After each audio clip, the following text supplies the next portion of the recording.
ఏం చేసింది మీరు? 2 నెలల్లో ఏం చేయలేదు కాబట్టి ఉద్యోగులందరూ అసంతృప్తిగా ఉన్నారు. ఆ అసంతృప్తిని అణగదొక్కడానికి ఇలాంటి చర్యలు చేస్తున్నారు తప్ప ఉద్యోగులకు చేసిన మేలేంటి? అది ప్రశ్నించితే అది తప్ప? అంటే మీకు గవర్నమెంట్కి వ్యతిరేకంగా ఎవరు మాట్లాడకూడదా? గత ప్రభుత్వం మంచి చేసిందంటే అది తప్ప? నేను ఇప్పుడు చెప్తున్నా, ఈ ప్రభుత్వం కంటే గత ప్రభుత్వం 100 రెట్లు మేలు. గత ప్రభుత్వం చేసింది నేను ఛాలెంజ్ చేసి చెప్తున్నా.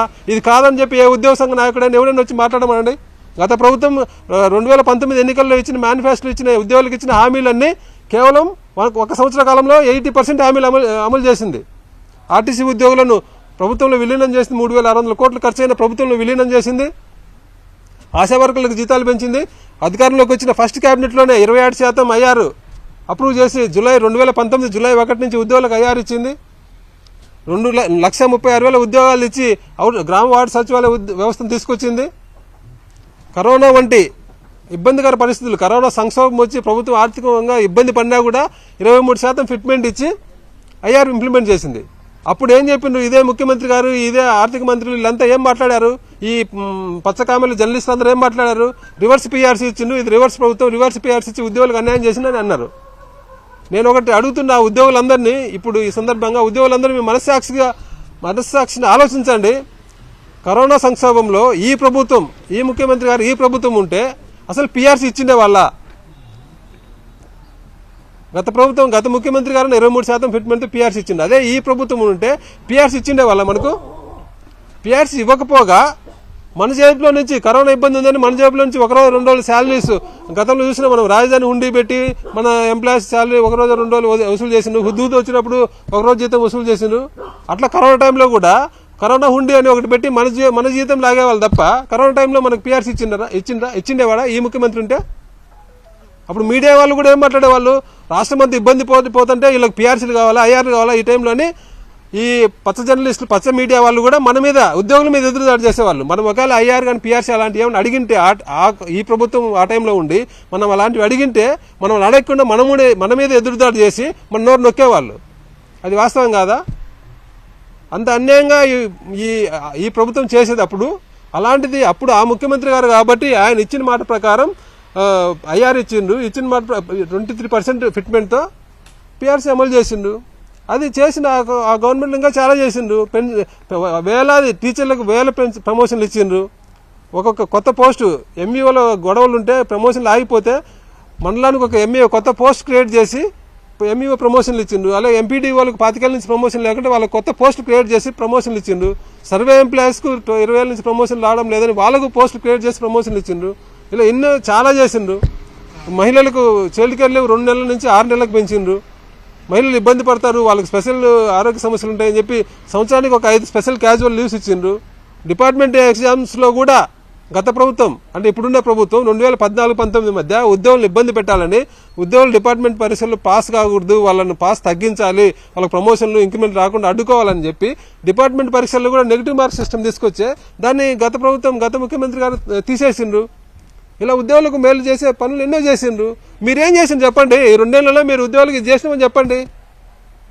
మీరు ఏం చేయకుండా గత ప్రభుత్వం చేసింది మంచి అంటే నేను నా మీద పార్టీ ముద్రేసి పార్టీ వాడని చెప్పి ప్రచారం చేసి ఇలాంటి నిర్ణయం తీసుకుంటారా?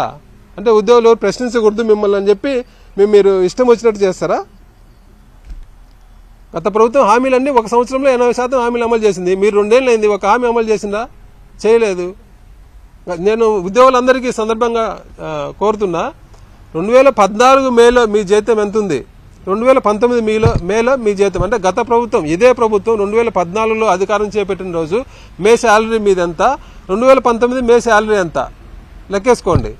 అదే 2019 మే శాలరీకి గత ప్రభుత్వం ముఖ్యమంత్రిగా జగన్మోహన్ రెడ్డి గారి టైంలో ముఖ్యమంత్రిగా ఉన్నప్పుడు ఆ ప్రభుత్వం దిగిపోయే నాటికి 2024 మే నాటికి మీ శాలరీ ఎంత? ప్రతి ఒక్కరిని అడుగుతున్నా, మీ ఇండివిజువల్గా మీ పే స్లిప్ తీసుకోండి.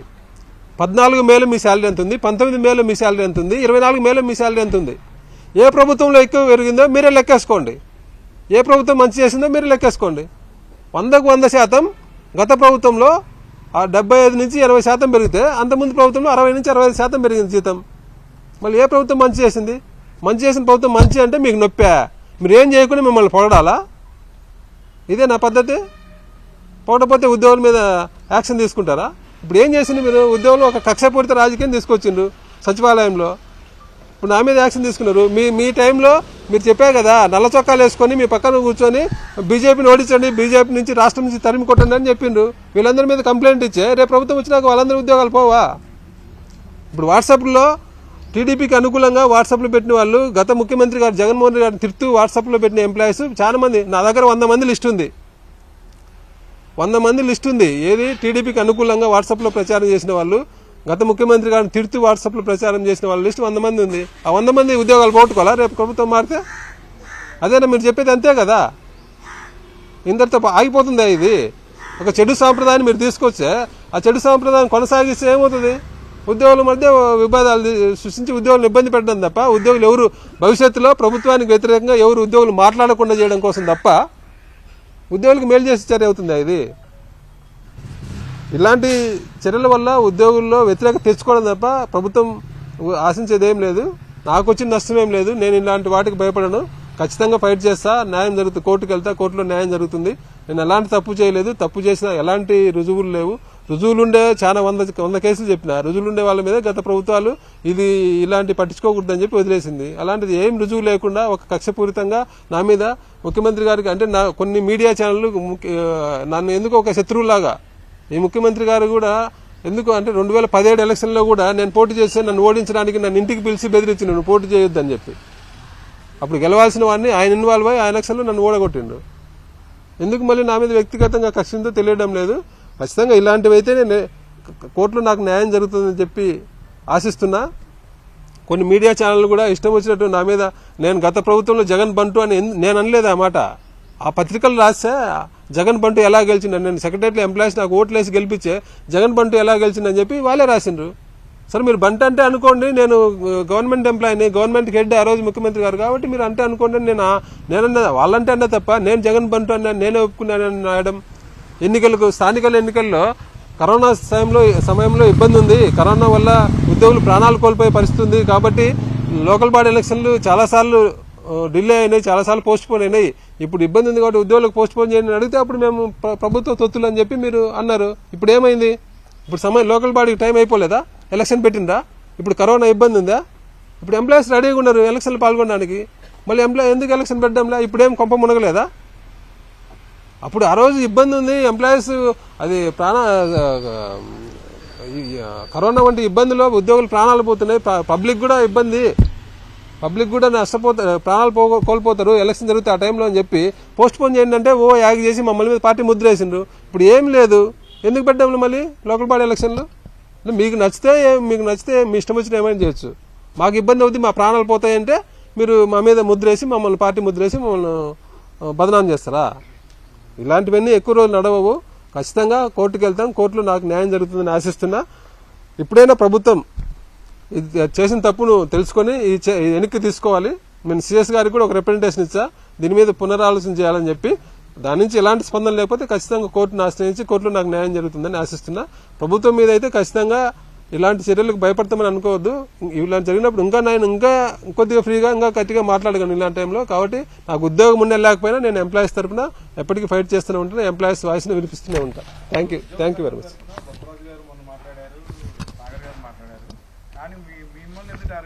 అదే చెప్తున్నా, అందరూ ఇప్పుడు ఉద్యోగులందరిలో ప్రభుత్వం 2 ఏళ్లుగా ఉద్యోగులను మోసం చేసింది, ఏం చేయలేదనే ఆలోచన ఉంది, అందరికీ ఆవేదన ఉంది, అసంతృప్తి ఉంది. అందరూ ఎవరు పిలిపించినా రోడ్డు మీద రావడానికి సిద్ధంగా ఉన్నారు. ఉద్యోగుల ఆవేదన గుర్తించి ఉద్యోగ సంఘాల నాయకులు కూడా చాలా రోజులు ఓపిక పట్టిండ్రు. ప్రభుత్వం ఏదో చేస్తుంది, కొత్త ప్రభుత్వం వస్తాను కొద్ది టైం ఇవ్వాలని ఉద్యోగ సంఘాల నాయకులు అందరూ ఓపిక పట్టిండ్రు. అయినా ప్రభుత్వం పట్టించుకోవడం లేదు. అసలు చెప్పుకోవడానికి ఉద్యోగ సంఘాల నాయకులు చెప్పుకోవడానికి ఒక మనిషే లేడు. గత ప్రభుత్వంలో ఒక కమిటీ ఉండింది, కేబినెట్ సబ్ కమిటీ ఉండింది, అడ్వైజర్ గారు సజ్జల రామకృష్ణ సార్ ఉన్నారు. ఏదైనా సమస్య ఉంటే ఆయన చెప్పేవాళ్ళం, ఆయన ద్వారా ముఖ్యమంత్రి గారికి వెళ్లి కొన్ని సమస్యలు పరిష్కారం అయ్యేది. ఇప్పుడు చెప్పుకోవడానికి ఎవరు లేరు, ప్రభుత్వం పట్టించుకోవడం లేదు, ఉద్యోగుల అసంతృప్తి ఉంది. అలాంటప్పుడు ఉద్యోగ సంఘాల నాయకులు ఏం చేస్తారు? రోడ్డు మీదకి రాక తప్పని పరిస్థితి. అందుకోసం అందరు రోడ్డు మీదకి రావాలని, అది అంటే ఎవరు మాట్లాడుకోలే, యాదృచ్ఛికంగా జరిగింది. మొన్న ఆదివారం రోజు నేను మాట్లాడా, సూర్యనారాయణ గారు మాట్లాడారు, విద్యాసాగర్ గారు మాట్లాడారు, బొప్పరాజు గారు అందరూ మాట్లాడారు. ప్రభుత్వం పట్టించుకోవడం లేదు, రోడ్డు మీదకి ధర్నా చేయాలని చెప్పి మాట్లాడారు. దాంతో ప్రభుత్వం ఏదో ఉద్యోగులందరూ అదే చెప్తున్నా, అంటే ఎవరో ఒకరిని బలి చేయాలా, అంటే ఎవరో ఒకరి మీద యాక్షన్ తీసుకుంటే మిగతా వాళ్ళు భయపడతారు. నా మీద ఒక ముద్ర ఉంది కాబట్టి, నా మీద ఆల్రెడీ ఒక కేసు ఉంది కాబట్టి నా మీద వేటేస్తే మిగతా వాళ్ళు రోడ్డు మీద రావడానికి, అంటే ఒకవేళ నాయకులు పిలిపించినా ఉద్యోగులు కొంత భయపడతారు అనే ఉద్దేశంతో ప్రభుత్వం ఆలోచనతో చేసింది తప్ప ఇందులో ఎలాంటి వాస్తవం లేదు. ఇది తప్పుడు కేసు, ఖచ్చితంగా నిలబడదు. ఈ ఫైల్ డీల్ చేసిన ప్రతి ఒక్క ఐఏఎస్ ఆఫీసర్ కూడా తెలిసి తప్పుడు కేసు అని. కాకపోతే వాళ్ళు కూడా పైన పొలిటికల్ బాసులకు ఎదురు చెప్పలేని పరిస్థితిలో ఉన్నారు కాబట్టి ఇలాంటి ఆర్డర్ వచ్చింది. కాబట్టి ఇది కోర్టులో నిలబడుతుంది, ఖచ్చితంగా కోర్టులో దీన్ని మున్సిపల్ కార్మికులు, అవుట్ సోర్సింగ్ వాళ్ళు, ఆశా వర్కర్లు, అంగన్వాడీలు, ఏ వర్గానికి ఈ ప్రభుత్వం వచ్చినాక మేలు జరిగింది చెప్పమనండి. ఏ ఒక్క ఉద్యోగ వర్గానికి న్యాయం చేయలేదు.